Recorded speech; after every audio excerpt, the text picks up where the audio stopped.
Bienvenidas a su canal Sinceramente Apasionadas.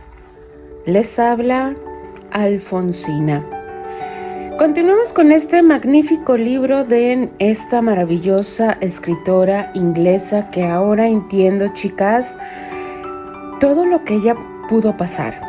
Porque ella escribió este libro en 1921. Estaba recién empezando el siglo XX. Ella ya venía con un conocimiento del siglo XIX, cómo eran las costumbres, sobre todo en esta sociedad neoyorquina, que es, para mi humilde opinión, es muy mezquina. Sí, chicas, literal. Vamos a descubrir qué nos depara el siguiente capítulo de este magnífico libro llamado La Edad de la Inocencia. Capítulo 16.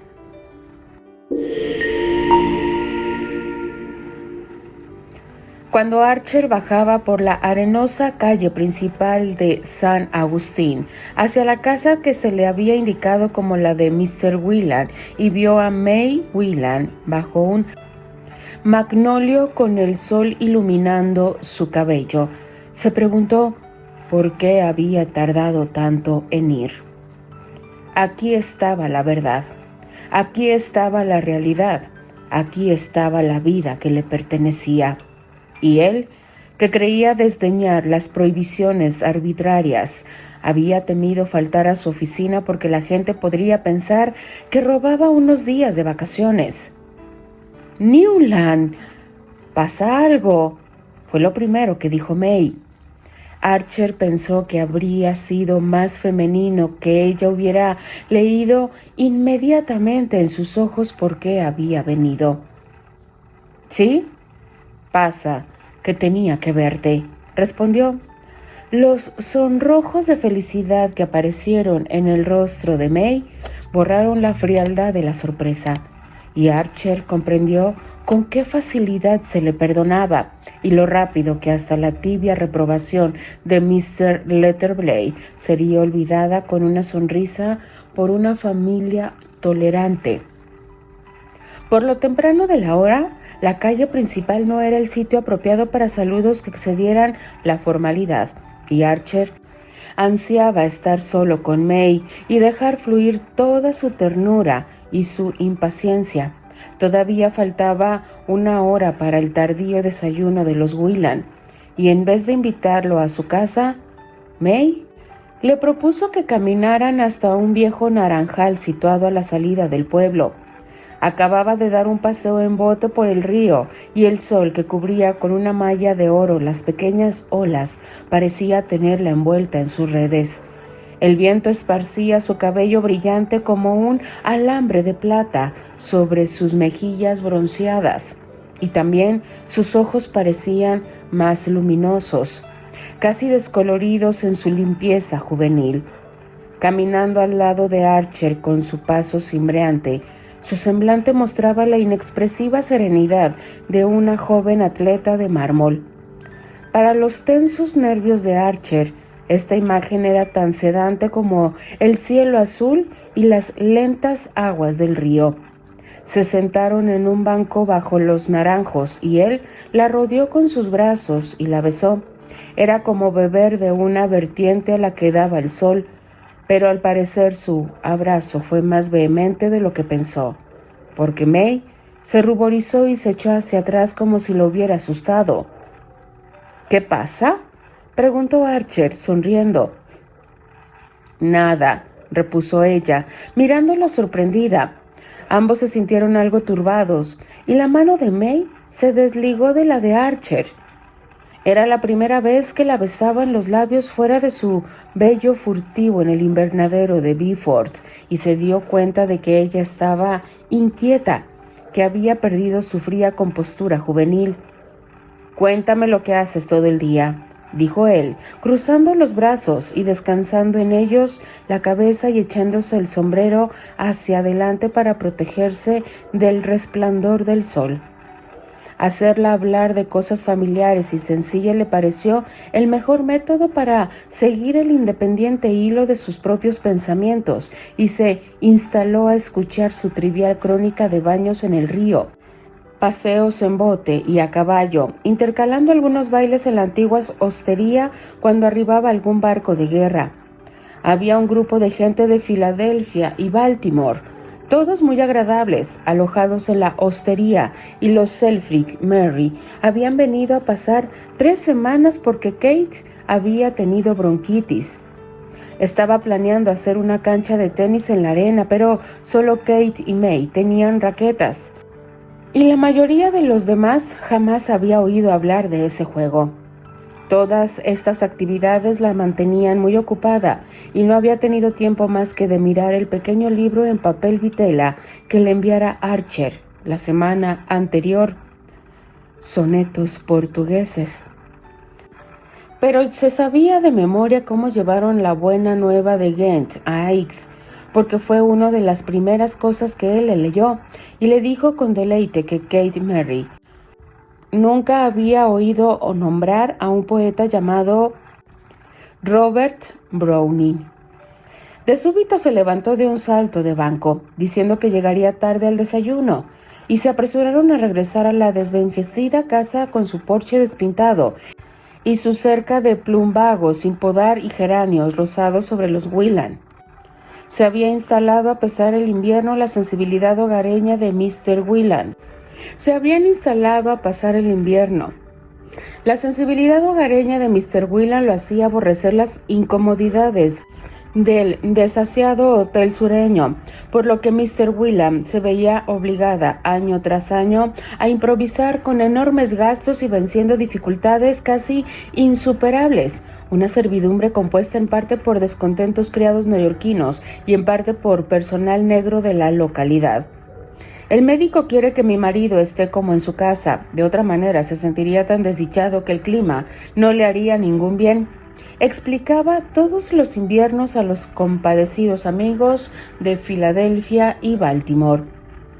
Y en ese momento, Mr. Whelan, rebosado de alegría ante la mesa del desayuno milagrosamente atestada de la más variada exquisitez, decía Archer: «Ya ves, querido muchacho, aquí estamos acampando, literalmente acampando.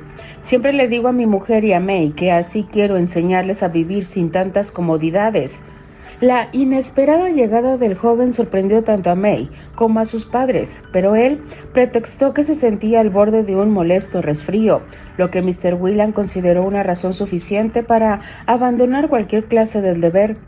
«Tiene que tener gran cuidado, especialmente al comenzar la primavera», dijo, llenando su plato de pasteles de hojuela de un color pajizo y bañándolos en un jarabe dorado. «Si yo hubiera sido tan prudente a tu edad, May estaría ahora bailando en las fiestas en lugar de pasar sus inviernos en este desierto con un viejo inválido». «Oh, tú sabes que me encanta estar aquí, papá. Y si Newland se pudiera quedar con nosotros, preferiría 1000 veces estar aquí que en Nueva York». «Newland debe quedarse hasta que se mejore bien de tu resfrío», dijo Mr. Whelan, complaciente. El joven se echó a reír y dijo que recordaba tener algo así como una profesión, pero logró, después de un intercambio de telegramas con su oficina, que su resfrío durara al menos una semana, y la situación tuvo su ángulo irónico cuando supo que la indulgencia de Mr. Letterblay se debió en gran medida a la brillante manera en que su joven colega llevó el problemático caso del divorcio de los Olenski. Mr. Letterblay hizo saber a Mr. Whelan que Mr. Archer había prestado un valioso servicio a toda la familia, que la anciana Mr. Manson Mingot estaba especialmente contenta.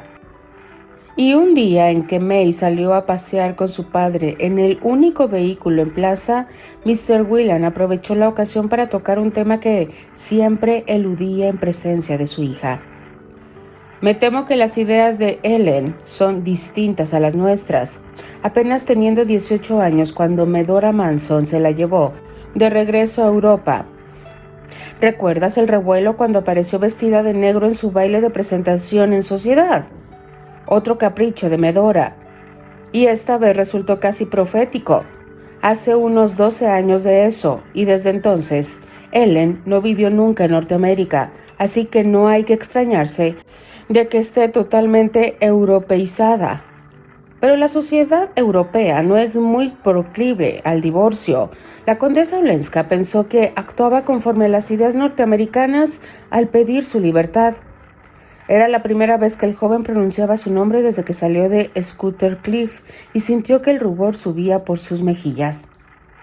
Esa es una de las cosas extraordinarias que los extranjeros inventan acerca de nosotros, respondió Mr. Whelan con una sonrisa compasiva. Creen que comencemos a las 2 de la tarde y aprobamos el divorcio. Por eso me parece tan tonto festejarlos cuando vienen a Nueva York. Aceptan nuestra hospitalidad y luego se vuelven a casa y repiten las mismas estupideces. Archer no hizo ningún comentario y Mr. Whelan continuó. Pero apreciamos enormemente que hayas persuadido a Ellen de que olvidara esa idea. Su abuela y su tío Lovell no pudieron conseguirlo. Ambos han escrito diciendo que su cambio de decisión se debe enteramente a tu influencia. De hecho, ella misma se lo dijo a su abuela. Te tiene una admiración sin límites. Pobre Ellen. Desde niña siempre fue tan voluntariosa. ¿Cuál irá a ser su destino? El que todos contribuyamos a forjarle, hubiera querido responder. Si ustedes quieren que sea el amante de Bifford en vez de casarse con cualquier tipo decente, no hay duda que ha tomado el mejor camino. Se preguntaba qué diría Mr. Whelan si hubiera dicho esas palabras en lugar de conformarse con pensarlas. Podía imaginar el súbito cambio en sus serenas facciones, a las que su habitual control ante las pequeñeces otorgaba un aire de artificial autoridad. Todavía tenía su rostro huellas de una fresca belleza semejante a la de su hija, y Archer se preguntó si la cara de May estaba condenada a engordar y convertirse en la misma imagen madura de una invencible inocencia. No. No quería que May tuviera aquella clase de inocencia. La inocencia que vende la mente contra la imaginación y el corazón contra la experiencia. Realmente creo, continuó Mr. Whelan, que si este horrible asunto hubiera salido en los periódicos, habría sido un golpe mortal para mi esposo. No conozco ningún detalle. Lo único que pido es no saber nada, como se lo dije a la pobre Ellen cuando trató de hablar conmigo al respecto. Teniendo que cuidar a un inválido, debo mantener mi mente brillante y alegre. Pero Mr. Whelan estuvo sumamente afectado. Tuvo un poco de temperatura todas esas mañanas mientras esperábamos saber su decisión. Era el horror de que su hija supiera que tales cosas pueden ocurrir, pero, claro, tú también sentiste lo mismo, querido Newland. Todos sabíamos que estabas pensando en May. Siempre estoy pensando en May, replicó el joven, levantándose para cortar la conversación. Pretendió aprovechar la oportunidad de esta conversación privada con Mr. Whelan para insistirle en que adelantaran la fecha del matrimonio, pero no encontraba argumentos que pudieran convencerla, y con gran sensación de alivio vio a Mr. Whelan y a May que llegaban antes la puerta. Su única esperanza era tratar de convencer a May, y para lograrlo, el día antes de su partida, salió a caminar con ella por los ruinosos jardines de la misión española. El entorno mismo los llevó a hacer alusiones al panorama europeo, y May, que se veía preciosa bajo un sombrero de ala ancha que le daba una sombra de misterio a sus ojos claros, vibró de impaciencia por conocerlas cuando él habló de Granada y de la Alhambra. Podríamos verlas esta primavera, incluso pasar Semana Santa en Sevilla, insistió él, exagerando sus peticiones con la ilusión de una mayor concesión. ¿Semana Santa en Sevilla? Y la próxima semana empieza la Cuaresma, exclamó May riendo. ¿Y por qué no nos podemos casar en Cuaresma?, replicó Archer, pero la vio tan escandalizada que comprendió su error. Era una broma, mi amor, pero en cuanto pase Semana Santa, para que podamos embarcarnos a fines de abril, sé que no tendré problemas en la oficina. Ella sonrió como si soñara con la posibilidad, pero él se dio cuenta de que le bastaba con soñar. Era como escucharlo leer en voz alta en sus libros de poesía, cosas hermosas que jamás podrían suceder en la vida real. Oh, por favor, sigue, Newland. Me encantan tus descripciones.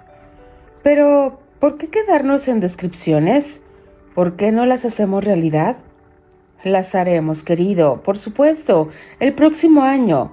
Su voz era lenta. ¿No quieres que sean reales más pronto? No puedo persuadirte para que huyamos ahora mismo. Ella inclinó la cabeza, escondiéndose de sus miradas bajo la complicidad del ala de su sombrero. ¿Por qué seguir soñando un año más? Mírame, mi amor. ¿No entiendes lo mucho que deseo hacerte mi esposa? Ella se quedó inmóvil por un momento. Después le clavó unos ojos de tan desesperada claridad que Archer aflojó el brazo que ceñía su cintura, pero repentinamente su mirada cambió y se volvió profundamente inescrutable. Estoy segura de entender bien, dijo. Es porque no estás seguro de que seguirás queriéndome. Archer saltó de su asiento. Dios mío, quizás, no sé, exclamó furioso. May Whelan también se puso de pie. Cuando se miraron, ella parecía haber crecido estatura y dignidad femenina. Ambos permanecieron un momento en silencio, como turbados por la inesperada dirección que tomaban sus palabras. Luego ella dijo en voz baja: «¿Hay alguien entre tú y yo?» «¿Alguien entre tú y yo?», repitió Archer lentamente, como si no entendiera bien y quisiera tiempo para repetirse la pregunta a sí mismo. Ella pareció notar la inseguridad de su voz, pues prosiguió bajando más el tono. Hablemos francamente, Newland. A veces siento algo distinto en ti, especialmente desde que anunciamos nuestro compromiso. Querida, qué locura, exclamó, ya recuperado. Ella escuchó su protesta sonriendo. Si es así, no te hará daño que lo discutamos. Hizo una pausa y agregó, levantando la cabeza con su acostumbrada distinción, y aunque sea verdad, ¿por qué no podríamos hablarlo? Es tan fácil que hayas cometido un error. Él bajó la cabeza, fijando la vista en el negro dibujo que formaban las hojas sobre el soleado sendero que tenían bajo sus pies. Siempre es fácil equivocarse, pero si hubiera cometido un error como el que sugieres, ¿es lógico que te esté implorando que adelantemos nuestro matrimonio? Ella miró hacia abajo, desarmando el dibujo con la punta de su sombrilla mientras luchaba por encontrar las palabras adecuadas. Sí, dijo finalmente. Tal vez quieras, de una vez por todas, resolver el problema. Es una manera. Le sorprendió la serena lucidez de May, pero no se engañó pensando que fuera insensible.